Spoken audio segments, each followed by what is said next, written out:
Judul, Suster Maria. Nama Suster Maria tentu sudah tidak asing lagi bagi masyarakat Balikpapan.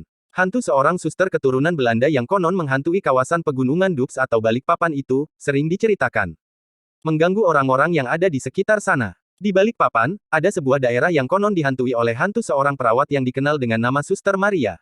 Daerah itu adalah Gunung Doubs, Gunung Pancur, kawasan Volker, dan sebuah rumah tua dengan jembatan gantung di belakangnya. Seluruh tempat itu memiliki sejarah kelam yang berkaitan dengan kehidupan Suster Maria di masa lalu. Di tempat-tempat itulah, hantu Suster Maria kerap menampakkan dirinya dan mengganggu orang-orang yang memasuki daerahnya. Menurut orang-orang setempat, Suster Maria sering menampakkan dirinya kepada pengendara ketika melintas di jalanan terjal yang ada di kawasan Volker.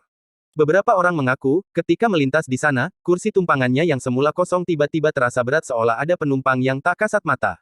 Orang-orang yang mengendarai mobilnya juga mengaku melihat penampakan hantu suster di kursi kosong di belakangnya, ketika tanpa sengaja melihat dari kaca spion ketika melaju di tikungan dekat Gunung Doubs. Tidak sedikit kejadian menakutkan semacam ini merupakan penyebab dari kecelakaan yang sering terjadi di kawasan Volker dan Gunung Doubs. Menurut cerita, orang-orang yang pernah mampir di Gunung Doubs atau ke Volker, terutama di sebuah rumah tua, dan jembatan gantung yang ada di kawasan tersebut, pasti merasakan aura-aura mistis dari tempat itu. Beberapa dari mereka bahkan menceritakan pengalamannya melihat seorang perempuan berseragam suster tiba-tiba menampakkan diri di depan mereka. Suara-suara tanpa wujud juga kerap terdengar, seperti langkah-langkah di semak belukar yang ada di sana, siulan-siulan aneh juga sering terdengar bagi pengunjung di sana. Hanya ada sebuah mitos yang berkaitan dengan hantu Suster Maria. Mitos itu tentang penumpang misterius yang biasa muncul di kursi penumpang para pengendara yang melintas di sana. Menurut mitos yang merebak, konon jika kamu melintas di sana dengan menyisakan satu kursi kosong di kendaraanmu, maka hantu Suster Maria akan menampakkan diri kepadamu. Sosoknya yang mengerikan dengan pakaian lusuh penuh darah akan menghantui dirimu selama perjalanan. Sejarah Suster Maria hingga menjadi urban legend di Balikpapan bermula saat penjajahan Belanda masih berlangsung di sana.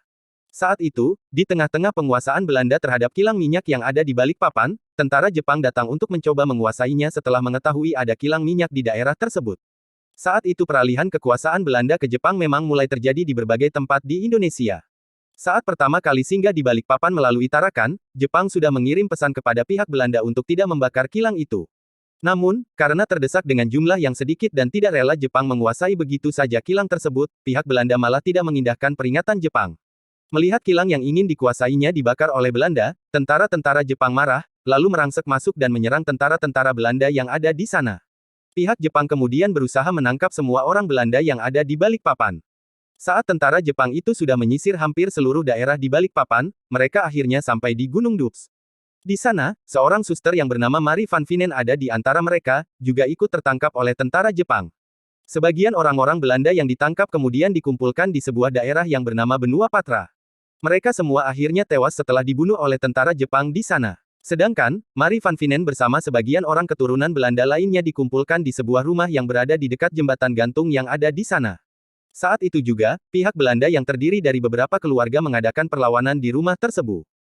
Sementara itu, beberapa dari mereka juga sempat melarikan diri dari rumah itu ke hutan-hutan dan jembatan gantung yang ada di situ, termasuk Marie.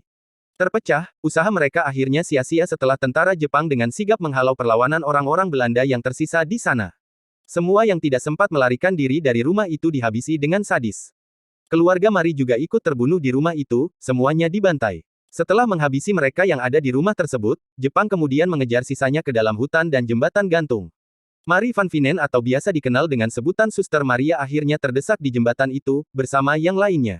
Jepang yang menangkap mereka di jembatan itu, kemudian membunuh mereka satu per satu. Marie pun akhirnya berhasil ditangkap dan dibunuh dengan keji oleh tentara-tentara Jepang. Hari ini setelah segala sejarah dan kisah masa lalu yang kelam dari kejadian itu, rumah di mana orang-orang Belanda itu dibantai akhirnya dikenal dengan nama Rumah Pembantaian. Dan jembatan gantung tempat Marie van Vinen berakhir hidupnya, menjadi salah satu tempat yang paling angker.